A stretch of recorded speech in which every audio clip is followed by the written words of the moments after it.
කොහොමද ඉතින් ඔයාලට?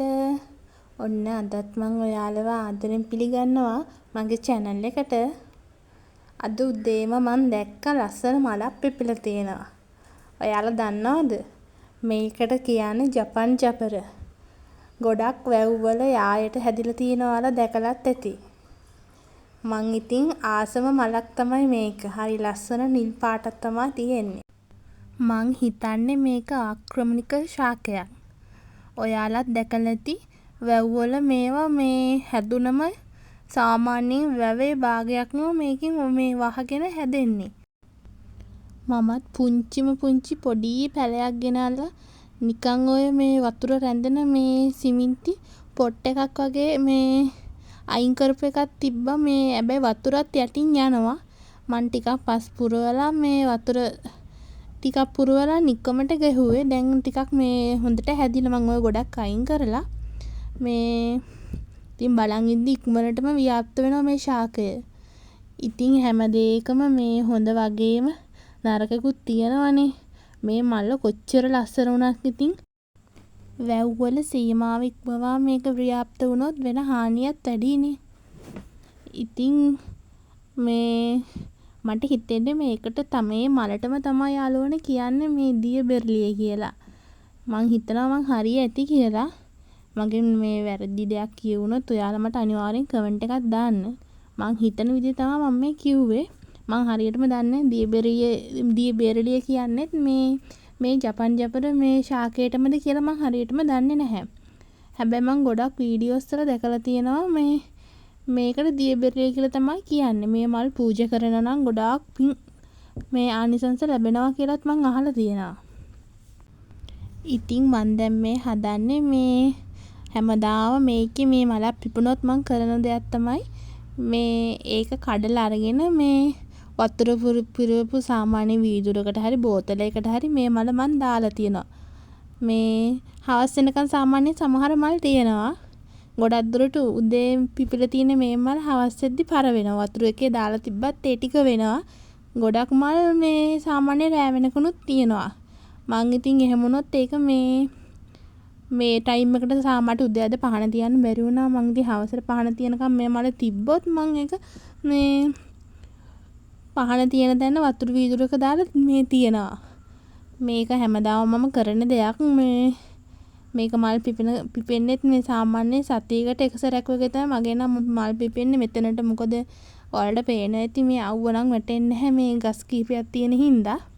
දැන් මේ වෙලාවේ නම් අපිට වැස්ස වැටුන හින්දා පොඩ්ඩක් කැලේ වගේ තනකොළ එහෙම ගොඩාක් වැවිලා ඒ හින්දා මම ඔයාලට වටේම ඒ ටික පෙන්වන්නේ නැහැ. මම දැන් හදන්නේ මල කඩලා වතුර එකක දාන්න. එහෙනම් ඉතින් ඔයාලත් එන්නකෝ මාත් එක්ක මේ වැඩේ කරන්න. ඉතින් යාළුවනේ අපේ ගෙදර ලස්සන කරන්න ලොකු දේවල් අපිට ඕනි නැහැ. ඔයාලට පේනවද?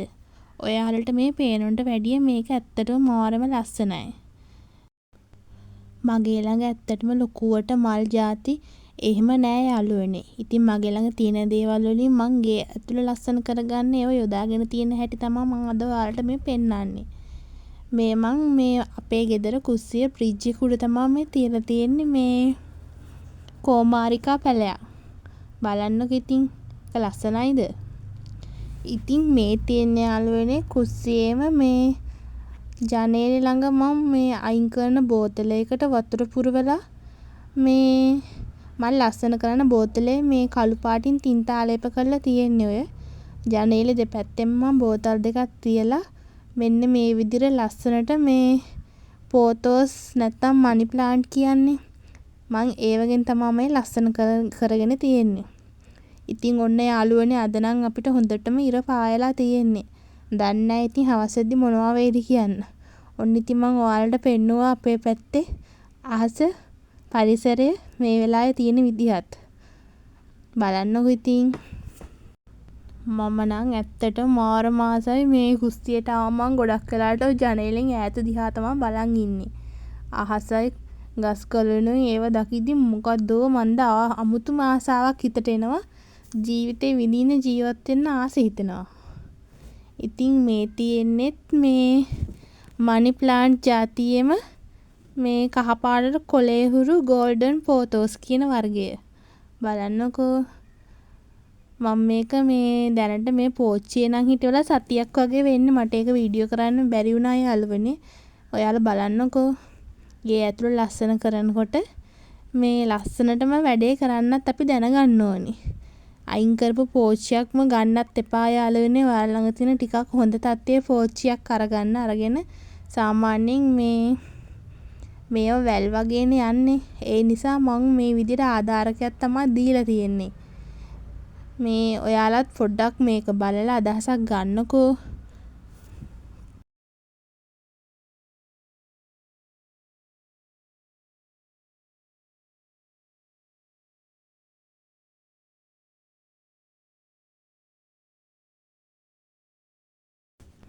ඉතින් යාළුවනේ මේ තියෙන්නේ මේ මනි ප්ලාන්ට් జాතියක් තමයි. මම ඒක ඔය විදිහට තමයි ලස්සන කරලා තියෙන්නේ. මම මේ මගේ අදහසක් මේ කියන්නේ මම වීඩියෝස් වල දැකලා තියෙනවා. ඒකෙන් මම ගත්ත අදහසක් අනුව තමයි මම ඔය හදලා තියෙන්නේ. ඔයාලා බලන්නකෝ රසණයිද කියලා. ඔය තියෙන්නේ මේ ගෝණි ලණු වලින් තමයි ඔක මම ඔය හදලා තියෙන ඔය විදිහට. බලන්නකෝ තාම මේ ඒක ලස්සනට හැදෙන ගමන් තමයි තියෙන්නේ. ඔය තියෙන්නේත් මනි ප්ලාන්ට්. මං අහලා තියෙනවා මනි ප්ලාන්ට් ගේ ඇතුලේ තියෙන එක හොඳයි කියලා. ඒ කියන්නේ මේ ඔක්සිජන් වගේම මේ ධන ආකර්ෂණයක් වෙනවා කියලා තමයි මං අහලා තියෙන්නේ. ඒ වගේ ඇත්ත බොරුව නම් මම හරියටම දන්නේ නැහැ. ඒ වුණාට මං ගොඩක් මේවා ගේ ඇතුලේ තියෙන ආසයි. ඒ ආසාවට තමයි මම මේ වැඩ කරන්නේ. බලන්නකෝ යාලා. බලලා අදහසක් ගන්නකෝ. ඔය අපේ මේ කුස්සිය ළඟ මේ වහපු ජනේලයක් තමයි තියෙන්නේ. ගේ ඇතුළටම මේ එන ජනේලයක් ඕක. මං ඉතින් ඕක මේ ඒකේ පොඩ්ඩක් ඇත වහන්න තමයි මං ඔය විදිහට වැඩක් කරේ. ඉතින් මේ තියෙන්නෙත් නෑ අපේ ගෙදර බුදු පහන තියෙන තැන මං මේ විදිහට අයින් කරපු බෝතලයක සුදු පාට තින්ත ආලේප කරලා මේ විදිහටත් මනි ප්ලාන්ට් තියලා තියෙනවා. බලන්නකෝ. ලස්සන නැන ඔයාලා අනිවාර්යෙන් කමෙන්ට් එකක් දාන්න. මගේ ළඟ ලොකුවටම මේ ප්ලාන්ට් නම් නැහැ. මං ගේ ඇතුලේ තියලා මං ඉස්සරහට තියන්න බලාපොරොත්තු වෙනවා. ඉතින් මේ වගේ වීඩියෝ එකකින් අපි ආයෙත් හම්බෙනකම් මගේ යාළුවෝ හැමෝම සතුටින් පරිස්සමින් hina වෙලා ඉන්න. මං ගිහින් එන්නම්. මම ප්‍රභා.